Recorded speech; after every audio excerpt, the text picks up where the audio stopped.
Hey everybody, Cinema Sickness here with another weekly watch video for you, where we take a look at everything that I've recently been watching, and I briefly discuss them. So let's take a look at everything I checked out. So the first title I have here is one I've been really excited to finally start getting into, since for many years now I've been hearing nothing but great things about this entire series. So many of my friends were into this when they finally started syndicating the series here in the US, and it was just something I never really got into because I was never a big fan of anime, and that was Dragon Ball. So like I said, I was never a huge fan of anime back in the day, but I've recently been starting to get into it, and I, of course, see what everybody loves about it. It's fantastic. I love all the stories I've seen thus far.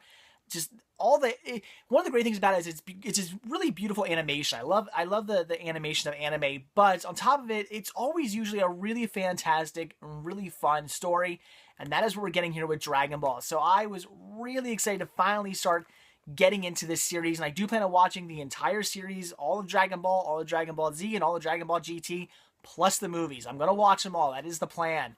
So I really want to get started on this, and so glad I did. This is great. And for somebody like me who got into Pokemon, Pokemon was the only anime I ever was into back in the day. I was not an anime fan.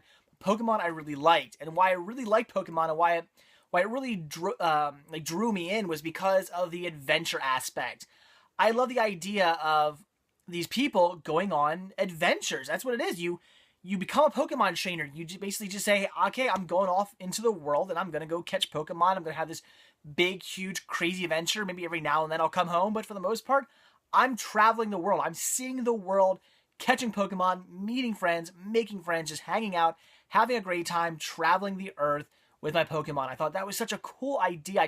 I love the traveling aspect. And we're getting that with Dragon Ball. It's all about Goku on this adventure, and it changes up. And I was kind of interested how things were going at first, because this season starts off with them looking for the Dragon Balls, and very quickly they find them. And I'm like, oh, well, that wasn't, like, how are you going to have, what is this, 5 seasons of this show? I'm like, how are you going to have 5 seasons of this show when they find the Dragon Balls within, like, the first couple episodes? What's going on there? But then it progresses on, and I was really intrigued by that, by the fact that it's them searching for the Dragon Balls. Boom, they find them. Things go kind of crazy, and now more adventures start. And there's all these great adventures going on with just in this first season alone. I felt like I was watching 5 seasons in this one season, because there's just so many great stories. So I am loving Dragon Ball. I see what the huge buzz is about. I know why all my friends back in the day, when they were syndicating this here in the US, were in love with this series. It's great. Again, I absolutely fell in love with this, and I cannot wait to finish the entire series off. I'm definitely looking forward to starting season number 2, and then going on from there. I just cannot wait. So, Dragon Ball Season 1, if you haven't gotten into the Dragon Ball series, do it. Watch it. It's great. I recommend starting from the very beginning here with Dragon Ball, because this season was great. I can only imagine it's going to go on just to fantastic things from here. So, love Dragon Ball. Can't wait to keep on watching it. So, next title I picked up is one that I actually just bought, and that was, next title I watched was one that I actually just picked up, and that was Saving Mr. Banks. Now, of course, saw this one in the theaters. This is one of those movies that I knew I had to see in the theaters. It's very rare that I'm like, I have to see that in theaters. I'm not really a theater guy. I usually watch movies here at my home, laying down on my couch or sitting on my couch, watching it on my nice big screen TV. That's usually how I prefer to watch movies. I'm just not a theater guy, because I don't like the atmosphere. I hate all the people around. They're all noisy. It's not really my thing. But every now and then, a movie comes out that I want to see so badly that I need to see it right away. I'm like, screw waiting for the DVD or Blu-ray. I gotta see this one now. And I saw this one opening week. My wife and I went to see it. I loved it. It was fantastic. So, of course, bought it on the day it came out and rewatched it on the day it came out. I had to watch it again. I just immediately had to check this movie out again because it was that good. And it was. It's fantastic.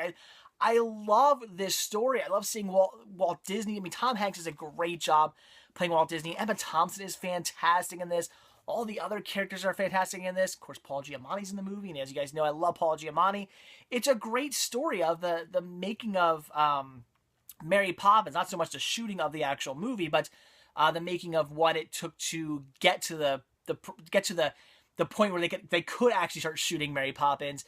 and also the crazy story of the crazy story that goes around it, the backstory that goes around it, which a lot of people, I remember a lot of people didn't really care all that much for some of the backstory. I think it was necessary. I think we really needed that that story to make this more interesting. A lot of people just kind of wanted to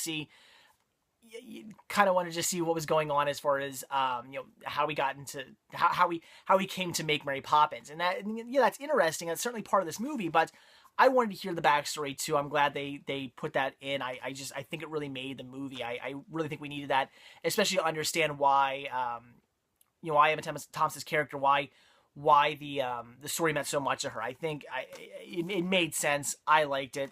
I was a fan of it. I had nothing bad to say about this movie. It's great. Now, here's some things that are definitely embellished. From what I've read, because I was looking up some information on this when it came out, and after I saw it in theaters, apparently it's truthful, but there are some things left out and some things kind of put in. It's not 100% the truth, but hey, it's Hollywood. Any biopic you're gonna watch is never gonna be 100% truthful. They never are. There's always certain little things that even if it's like so close to being the truth, it's still going to be a little bit off. And I don't know how close this was or how far off it was, but from what I hear, some things were changed around a bit here and there to just make a more interesting story. So take it for what it is, but a great story. I love this one. I'm a big fan of Mary Poppins. I'm just a big fan of Disney, and definitely a big fan of Tom Hanks and Emma Thompson. Love them too. So this was a great watch. I would highly recommend checking this out if you have not. Only downfall, no commentary on here. In fact, this is a very bare bones Blu-ray release. I already mentioned that when I picked it up. I was really upset with Disney for just not really releasing much of the way special features on here. That sucked. And I was really hoping for a commentary, because after I watched it, I wanted to watch it again, but with the commentary. When it comes to movies I really enjoy watching them and then rewatch them again immediately afterwards with commentary.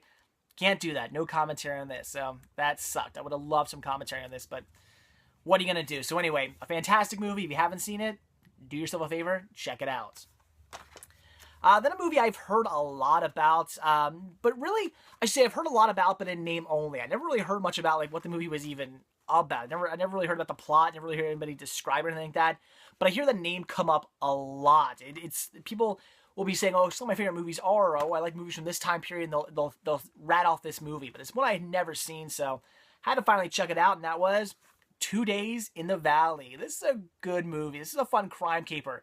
It's something one of those. It is a crime caper. It's a crime caper comedy. There's very funny moments in it, but very serious crime moments in it too. It's just a great watch. But all these characters, is how they end up getting involved with one another. It's one of those movies where it's a bunch of different people and they all sort of things kind of intertwine. They all end up coming together in the end, and I really enjoyed this one. A lot of fun. I don't have too much to say about it. It's just a crime caper comedy, if those are your things. 2 Days in the Valley is certainly one to check out. I'd say the only downfall with this is Jeff, like the Jeff Daniels character. He didn't, I don't know, he just kind of came and went. I was sort of wondering why his character was even really in the movie. He didn't really play this major part. He was just sort of there, and you thought, okay, something's going to happen, and then he just gets like fired from the police force, and they're like, okay, well, we don't need to see him again. That was a little weird, but it still works. So great crime caper comedy. Again, I don't have much more to say about that. Otherwise, I'm just going to go in and explain the plot to you, which I don't want to do. I want to leave this one up to you. Check it out. If crime caper comedies are your thing, 2 Days in the Valley is one you got to see. The next title I checked out is one that I simply just picked up based on the cast alone. The synopsis sounded pretty interesting too, but this was definitely a blind buy when I bought it, and that was The Impostors. Like I said, a blind buy. A movie I had really never even heard of, knew nothing about, but the cast sold me, the synopsis sold me, figured I'd pick it up, and wanted to check this one out right away. And it was funny. It had some decent moments in it, though would I say it was anything amazing? Not necessarily. It wasn't anything overly amazing or overly funny. It was just mediocre. But again, I'm not saying that in a bad way. I use the word mediocre to describe lots of movies. It wasn't a bad movie, but it was a mediocre movie. It wasn't anything above and beyond, but it certainly wasn't bad either. So when I say check it out, if you come across it for a good price, sure, pick it up, check it out. I grabbed this for $3 at Big Lots. If you come across it there at Big Lots for $3, sure, grab it. You won't be sorry. It was a fun movie. It's about 2 out-of-work actors. Things aren't going so well for them. They end up getting in this confrontation with another actor who's doing a bit better, and then things just go kind of downhill from there. They end up on this cruise ship, and just the wackiness ensues. It's a very it's a very interesting movie, but funny all at the same time. I love the characters in it. I love the just the situations they get themselves into. It definitely has some very funny moments in it. And one of the things I liked about it is the fact that it kind of almost like does a throwback to like classic movies and classic shorts of like Abbott and Costello, like Laurel Hardy. It almost harkens back to that a little bit. It has some funny moments in it that are maybe a little bit slapstick, or just a little bit goofy, but not to the point where they're overdoing it. So I really enjoyed that. So The Impostors, it was a fun movie. I would recommend checking it out. Like I said, nothing you need to see, as it wasn't anything amazing, but if you come across it for a good price and you're thinking about checking it out, watch it. You'll enjoy it. Alright, so then I decided, hey, why not watch some chick flicks? Well, at least one chick flick anyway. I have nothing wrong with chick flicks. I know it's not really PC to say, but I had nothing wrong with them. Usually when I watch a chick flick, I enjoy it to at least some extent, but for whatever reason, I tend to avoid them a lot, only because I don't really know which ones I'm going to like. A lot of times I can pick up an action movie or a comedy or something like that, say, okay, who's in this? What's it about? Yeah, I'm probably going to like that. Whereas a chick flick movie, I go, okay, who's in this? What's it about? It might be good. You know, I don't really know. So the wife up in her small collection she has up in the bedroom has plenty of chick flicks in her collection, and recently I've been picking a few out here and there and watching them to see if any of them are any good. And the one I watched just now, just this week, I really watched because I had read that Paul Giamatti was in this movie. I thought, well, you know, Paul Giamatti's in it? Well, I gotta see it then. And that was My Best Friend's Wedding. Well, as it turns out, Paul Giamatti's in it for like 2 minutes. He plays a bellhop who talks to Julia Roberts for like 2 minutes, and then you just never see him again. So, great scene, as I absolutely love Paul Giamatti, but that's all he does in this movie, and I was fine with that because the movie actually proved to be pretty decent. I actually really enjoyed it. All about Julia Roberts, who she ends up kind of realizing that she's in love with her best friend, but her best friend's getting married, and just the craziness that happens from that, with her trying to break up the engagement and trying to stop the wedding and whatnot, and then of course in the end realizing that no, he needs to just let her friends go and be happy, because he's in love with the girl he's going to marry. So she needs to just kind of back off, and I like that. So definitely a decent movie. It is a chick flick. It's got some sappy moments in it, but all in all, I thought it was pretty funny, pretty enjoyable. I love the characters. Julia Roberts, the more I watch her, the more I really enjoy her. She's just one of those actresses who I never really gave a second thought to.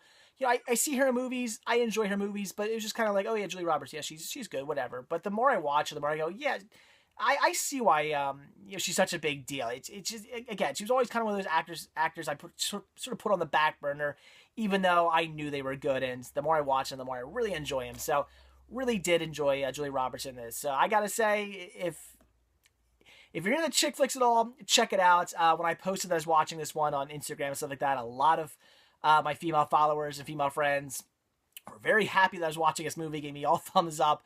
But if you haven't seen this movie, whether you're a guy or a girl, I would recommend checking it out. If chick flicks aren't your thing, you might not want to watch it, but if you don't have anything wrong with them, if you tend to enjoy them, see My Best Friend's Wedding. It was good. Then I checked out another movie from the wife's collection. I was actually watching My Best Friend's Wedding up in the bedroom, and after I got done watching it, I was like, I just kind of feel like watching another movie, so her collection happens to be in the bedroom. I looked over, saw what I wanted to check out, and that was Winter Passing. Now, what intrigued me about this movie was the lineup alone. Ed Harris, Zooey Deschanel, Will Ferrell, Amelia Warner. I was like, I'm sold. Definitely interested in seeing what this is all about. And all in all, it was pretty decent. I wouldn't say anything amazing, but a decent watch. I like the story. Zooey Deschanel's character is all just screwed up to hell. Very depressed, screwed up character. Goes home to her father for not very good reasons, but goes home to her father after her mom's suicide. Finds out the father's kind of just gone ape shit. He's got Will Ferrell and Amelia Warner living with him now, which is just really weird and strange. The father's now living out in the garage. Like he's moved out of his house. Like just a very just a story about really messed up characters all kind of coming together and sort of helping each other out, sort of. And it's really interesting. You know, Zooey Deschanel kind of finds herself and kind of comes to peace with her father and mother, and what, you know, the relationship they had. And it's a very interesting story. Definitely, you know, one of those sort of like little indie movies, but all in all, a decent watch. Again, it wasn't anything special or amazing. Nothing I would say you need to see, but if you have been interested in seeing this, if you come across it for a good price, it is worth checking out. It was a fun little movie. I enjoyed it, and I would say it was worth a watch. Then I was in the mood to listen to some commentary, and you know, every now and then I just get in those moods where I'm just like, I really feel like listening to commentary, and I was really interested in hearing the commentary for this movie, and that was American Movie, which is one of the best documentaries ever made. If you're into documentaries, if you're into filmmaking, this is one to see. This doesn't even feel like you're watching a documentary. In fact, as I mentioned, the first time I ever saw this movie, I thought I was watching a movie. I thought I was watching a scripted film, and it wasn't until after I had seen it that I even realized, no, this was a real, actual documentary. That's how crazy the characters are. But we're not talking about that now. We're not talking about the movie, though. I would recommend checking it out. We're talking about the commentary. And the commentary was great. It was very interesting to find out that the people behind making this movie were hitting a little bit close to home with this one, where the film is about a struggling film artist trying to get his film made, and in reality, the filmmakers behind this documentary were in the same boat. They were struggling filmmakers, really struggling to get this documentary made. And that was really interesting, and probably why the movie did so well, why the documentary was so well done, was because it was struggling artists documenting struggling artists, and that was very interesting. Plus, of course, it's great to hear about what went on during the making of the film, why things were done certain ways.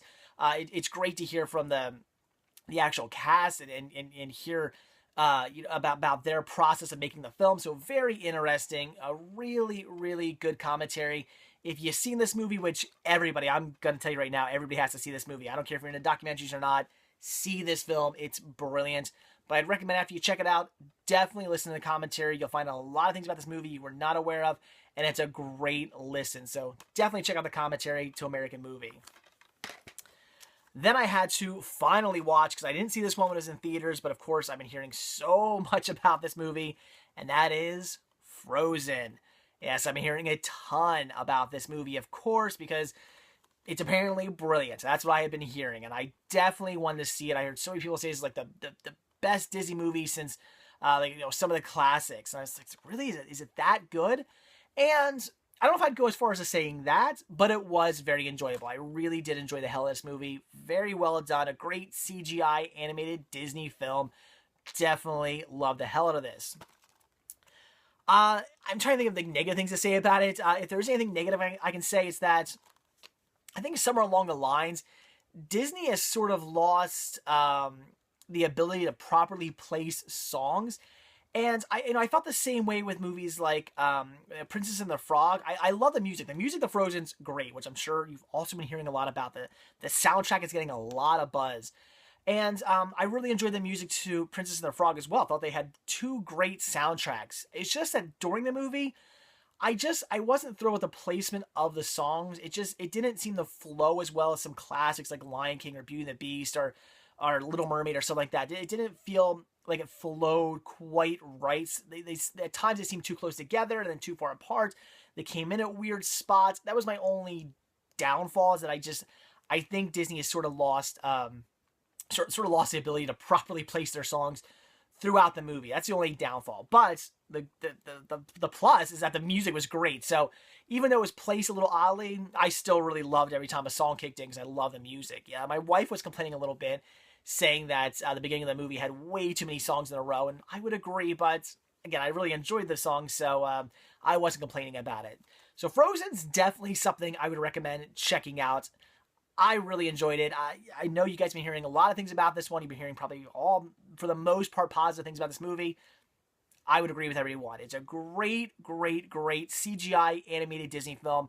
If you're into Disney, if you're into CGI animation, Frozen is definitely something you need to check out. I'm sure many of you who've seen it will absolutely agree with me. So a fantastic CGI animated film, one you shouldn't miss.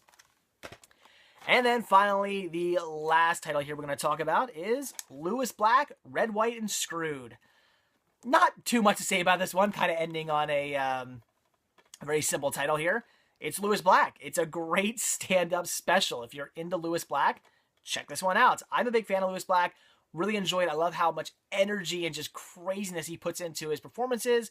I love the fact that he's very like topical, but like in kind of like a political sort of way. I love that. I love his views on politics. I really enjoy listening to Lewis Black talk. I love the fact that he's just hilarious, but also talks about great subjects as well. So not too much to say about this one.